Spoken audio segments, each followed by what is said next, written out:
बड़ी खबर राजधानी रांची से सामने आ रही है, जहां पर ग्रामीणों ने तुपुदाना ओपी का घेराव कर लिया। ये बड़ी खबर इस वक्त रांची से, जहां पर तुपुदाना ओपी का घेराव ग्रामीणों की तरफ से किया गया है। एएसआई हत्याकांड में गिरफ्तारी का विरोध ग्रामीणों की तरफ से किया जा रहा है, जिसे लेकर ग्रामीणों ने अब अपने विरोध को बुलंद करते हुए पुलिस ने 5 लोगों को गिरफ्तार किया है, जिसे लेकर हिरासत में पूछताछ की जा रही है। और अब इसे लेकर ग्रामीणों ने तुपुदाना ओपी का घेराव किया है, जिसकी तस्वीरें भी आपके टीवी स्क्रीन पर। तो पुलिस ने 5 लोगों को हिरासत में लिया है, जिनसे पूछताछ की जा रही है। और इस बाबत ग्रामीणों का विरोध अब खुलकर सामने आता हुआ ग्रामीणों ने तुपुदाना ओपी का घेराव किया है और बड़ी संख्या में ये ग्रामीण तुपुदाना ओपी के बाहर मौजूद हैं। और सहयोगी ओम प्रकाश हमारे साथ इस वक्त फोन लाइन पर जुड़ चुके हैं। ओम प्रकाश, आपसे जानना चाहेंगे फिलहाल क्या स्थिति है, क्या इन ग्रामीणों के साथ बातचीत की जा रही है, इन्हें समझाया जा रहा है? जी विभा, जिस तरह से पूरे हत्याकांड का खुलासा करते हुए पुलिस ने 5 आरोपियों को हिरासत में लिया, उसके बाद जो स्थानीय ग्रामीण हैं वो लोग आक्रोशित हो गए। हालांकि पुलिस प्रशासन के लोग उन्हें समझाने बुझाने में लगे हैं और उम्मीद जताई जा रही है कि थोड़ी देर में जो है मामला वो शांत हो जाएगा। लेकिन जिस तरह से ग्रामीणों का आक्रोश है, उनका कहना है कि ये अपराधी नहीं है, इन्होंने हत्याकांड को अंजाम नहीं दिया। हालांकि पुलिस के पास कई ऐसे सबूत मिले हैं जिससे ये स्पष्ट होता है कि इन लोग हत्याकांड में शामिल थे। तो फिलहाल पुलिस इन लोगों को कल से हिरासत में लेकर फिलहाल पूछताछ कर रही है और जल्द ही मामले का खुलासा कर सकती है, जिससे ग्रामीणों का आक्रोश फूट पड़ा है और वो इस वक्त थाने के पास मौजूद होकर हंगामा कर रहे हैं। जी प्रकाश, बहुत बहुत जानकारी देने के लिए शुक्रिया। तो इस वक्त बड़ी खबर यही कि ग्रामीणों को समझाने की कोशिश जरूर की जा रही है। 5 लोगों को हिरासत में लेकर पूछताछ इस वक्त किया जा रहा है। झारखंड में मरीजों की संख्या 12,550 के पार पहुंच गई है। कोरोना मरीजों की संख्या की तादाद देखिए किस कदर बढ़ती हुई, जिसमें 12,550 के पार अब यह संख्या पहुंच गई है। झारखंड में यह संख्या इस वक्त 12,550 के पार है। झारखंड में 24 घंटे की बात की जाए तो 371 नए संक्रमित मरीज इस वक्त 24 घंटे में मिले हैं। राज्य में कोरोना की वजह से 7,759 एक्टिव केस इस वक्त मौजूद हैं, जो एक्टिव हैं। और इसी 24 घंटे में 169 मरीज जो हैं वो संक्रमण की वजह से भी ठीक होकर बाहर आ चुके हैं। अब तक कोरोना से 4,682 मरीज ठीक हुए हैं। कोरोना से मरने वालों की कुल संख्या झारखंड में 118 तक पहुंच गई है और पिछले 24 घंटे में कोरोना की वजह से 3 मरीजों ने अपनी जान गंवाई है। झारखंड में कोरोना सुरक्षा का हर घेरा तोड़ता जा रहा है। पिछले 24 घंटों में कोरोना के 371 नए मरीज मिले हैं और इस तरह प्रदेश में कुल संक्रमितों की संख्या बढ़कर 12,559 हो गई है। पिछले 24 घंटों में कोरोना के 169 मरीज ठीक हुए हैं। हालांकि एक्टिव केस की संख्या अभी भी 7,759 है और ठीक होने वालों की संख्या 4,682 है। रविवार को कोरोना से मरने वालों की संख्या 3 तक पहुंच गई और इस तरह प्रदेश में कोरोना से कुल मौत की संख्या 118 हो गई है। सवाल अब भी वही है कि कोरोना कहां जाकर रुकेगा और हम अपनी सावधानियों को लेकर कब और कहां जाकर रुकेंगे। कैमरामैन नलिन के साथ संजय कुमार सिन्हा, न्यूज 18 रांची। तो राज्य में कोरोना का कहर लगातार जारी है। राजधानी रांची सहित तो पूरे प्रदेश में पिछले 10 दिनों में तेजी से कोरोना ने अपना पैर पसारा है। हालात ये है कि मुख्यमंत्री आवास में 17 कर्मी पॉजिटिव पाए गए हैं। वहीं आधा दर्जन से ज्यादा सरकारी कार्यालय तक कोरोना ने अपनी दस्तक दे दी है और इसी वजह से बड़ी संख्या में लोग संक्रमित हो रहे हैं। ऐसे में राज्य सरकार ने वैसे सरकारी कर्मियों के लिए भी गाइडलाइंस जारी किए हैं जो सरकारी और गैर सरकारी कार्यों से राज्य के बाहर जाते हैं। राज्य में कोरोना का कहर जारी है। हालत यह है कि मुख्यमंत्री आवास तक कोरोना का प्रवेश हो चुका है और यहाँ के 17 कर्मी कोरोना पॉजिटिव पाए गए हैं। इसके अलावा राज्य सरकार के विभिन्न विभागों में अभी तक सैकड़ों लोगों में कोरोना पॉजिटिव पाया गया है, जिसको देखते हुए मुख्य सचिव ने सरकारी और गैर सरकारी कार्यों से राज्य से बाहर जाने वाले ऐसे तमाम अधिकारियों और कर्मियों को निर्देश जारी करते हुए कहा है कि उनके वापस लौटने पर क्वारंटाइन होना आवश्यक होगा, यानी कि 14 दिनों के क्वारंटाइन पर निश्चित रूप से उन्हें रहना होगा। ऐसे में सबसे महत्वपूर्ण बात यह है कि जिस तरह से कोरोना संक्रमण का खतरा लगातार राजधानी रांची सहित पूरे राज्य में बढ़ रहा है, उससे सभी लोग चिंतित हैं। सरकार के द्वारा पहल भी की जा रही है और व्यवस्थाएं भी की जा रही हैं। आप भी, हम भी, सभी लोग इससे सचेत रहें और कहीं ना कहीं जो सोशल डिस्टेंसिंग का नॉर्म्स है उसका पालन जरूर करें। कैमरा पर्सन केडी के साथ भुवन किशोर झा, न्यूज़ 18 रांची। और ऐसे में जब संक्रमण लगातार बढ़ रहा है तो निजी अस्पतालों में कोरोना मरीजों की भर्ती भी की जा रही है, लेकिन इसे लेकर परेशानी जो सामने आ रही है उससे उपायुक्त ने एक अहम बैठक ली और इस बैठक में निजी अस्पतालों के प्रतिनिधि शामिल हुए। बैठक में निजी अस्पतालों को कई अहम दिशा निर्देश दिए गए हैं और आम लोगों को राहत देने पर चर्चा की गई।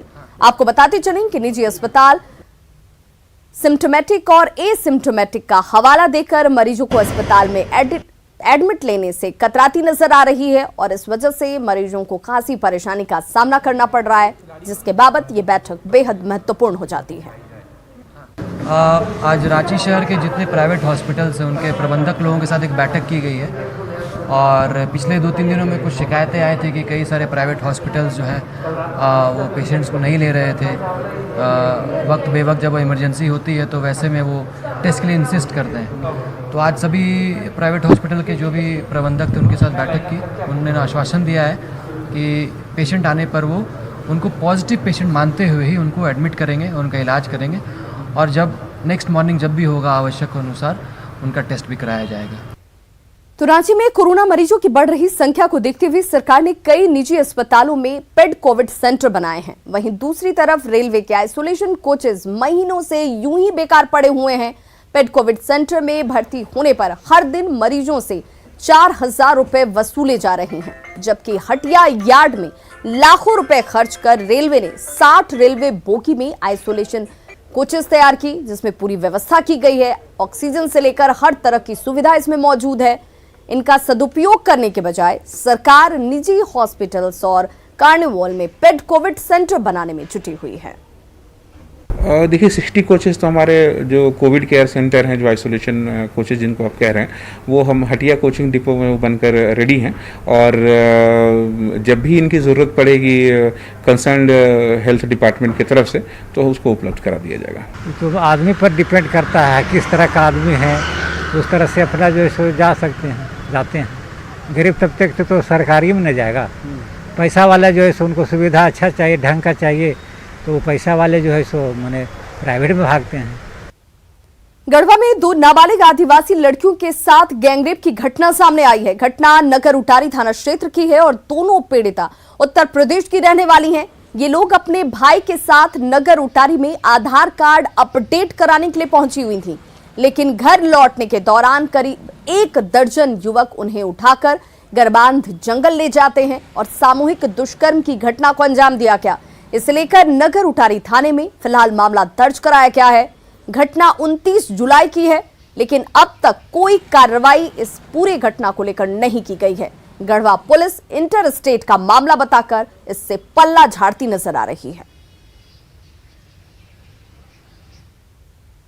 और अब देखते हैं कि कैसे चंद सेकंड में पानी में समा गया सोलर पावर वाला बिजली का खंभा।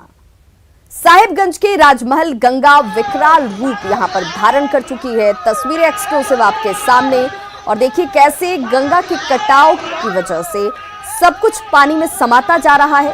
सोलर बिजली का पोल आपको यहां पर ये देखिए किस तरीके से कुछ ही सेकंड में ये पानी में समा गया। चारदीवारी का एक भाग भी देखते ही देखते गंगा में विलीन हो जाता है।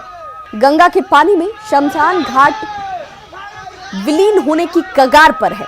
गंगा के बढ़ते कटाव का असर इतना ज्यादा है कि शमशान घाट पर जल रहे 2 अधजले शव भी इसी गंगा में बह गए।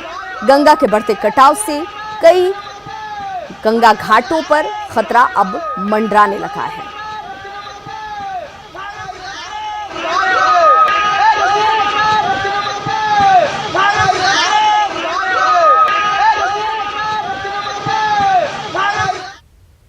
दुमका के रास्ते बिहार को पश्चिम बंगाल से जोड़ने वाली सड़क पर बनी पुलिया दुर्घटनाओं को दावत दे रही है। चीताडीह के पास ब्रिटिश कालीन जर्जर पुलिया से आज भी हर रोज सैकड़ों वाहन यूं ही गुजर रहे हैं। संकीर्ण और जर्जर पुलिया की वजह से आए दिन यहां दुर्घटनाएं होती रहती हैं।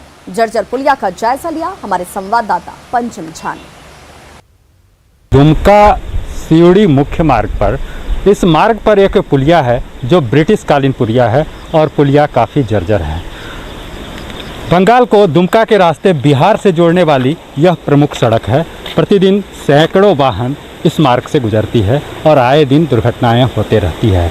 पुलिया का गार्ड वॉल जगह जगह टूटा हुआ है। वह इस बात का गवाह है कि इस स्थल पे कई दुर्घटनाएं हो चुकी हैं। सरकार और जिला प्रशासन ने इस दुर्घटना पर अंकुश लगाने के मकसद से इस पुलिया के बगल में ही एक नया पुल बनाया।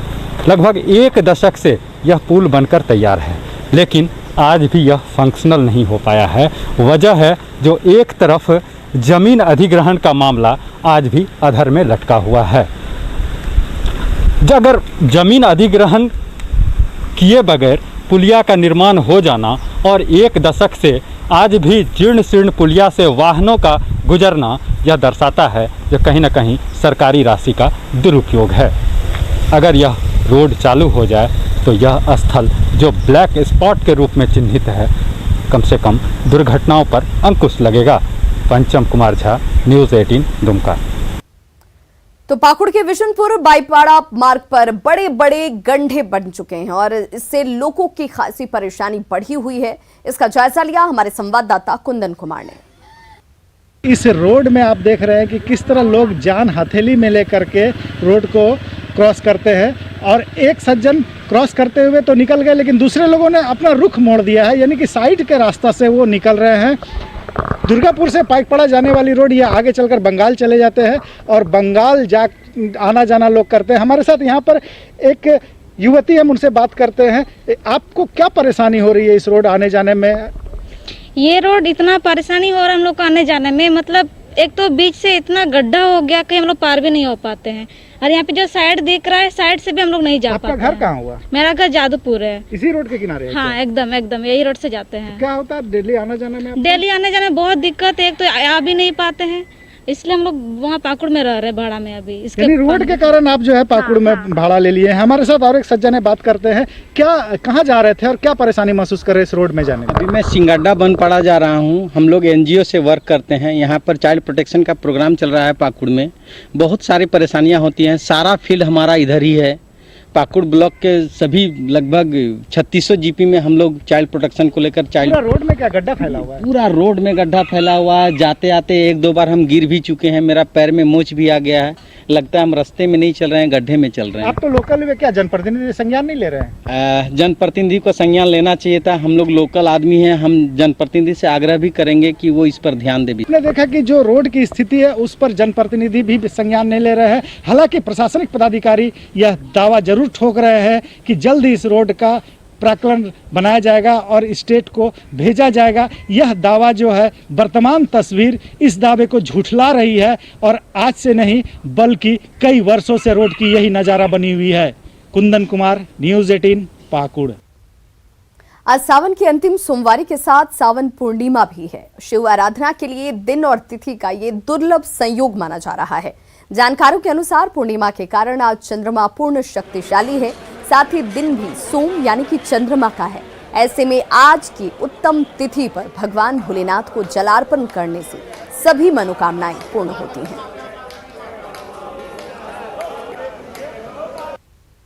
आज का तिथि जो है वो बहुत ही उत्तम, श्रेष्ठ और समझिए कि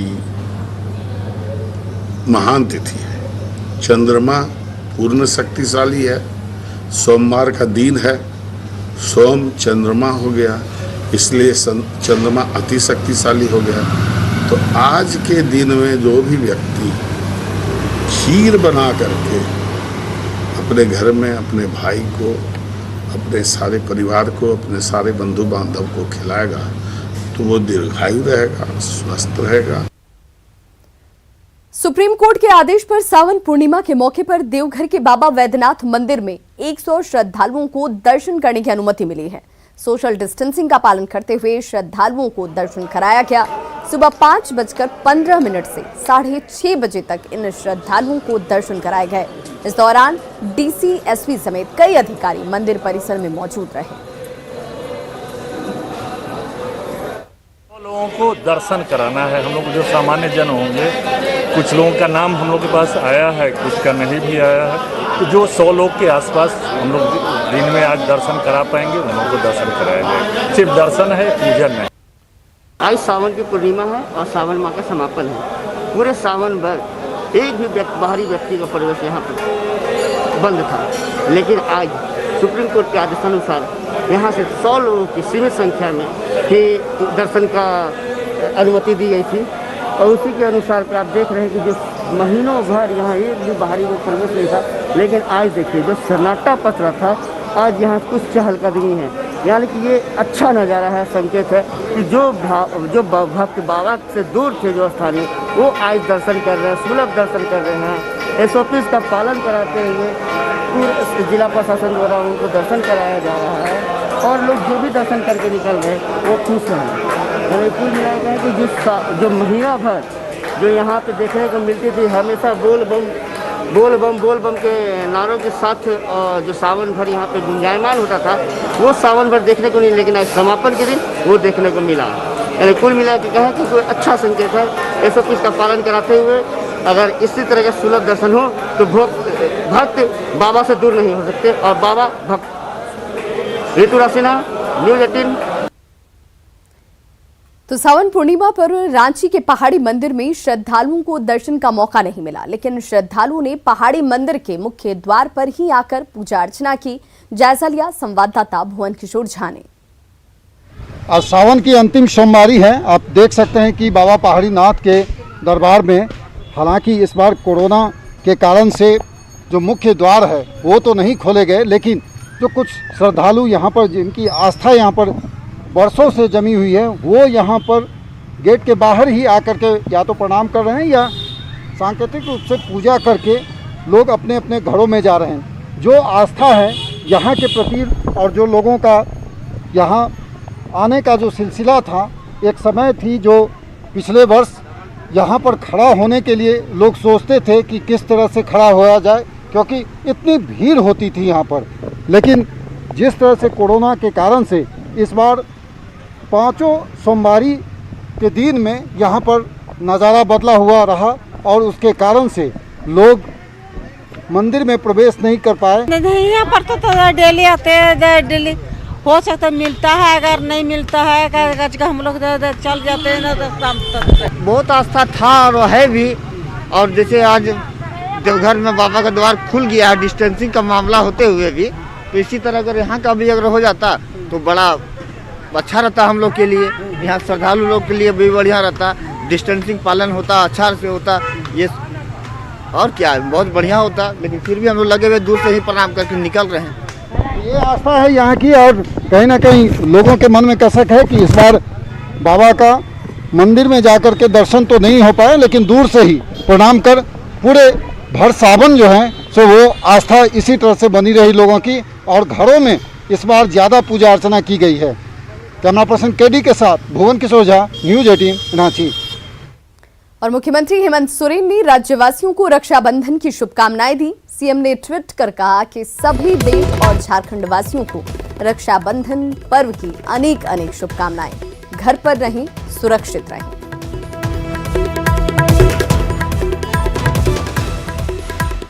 तो खबरों का सिलसिला लगातार जारी। आप देखते रहिए न्यूज़ 18 बिहार झारखंड और अपना बहुत ध्यान रखिए।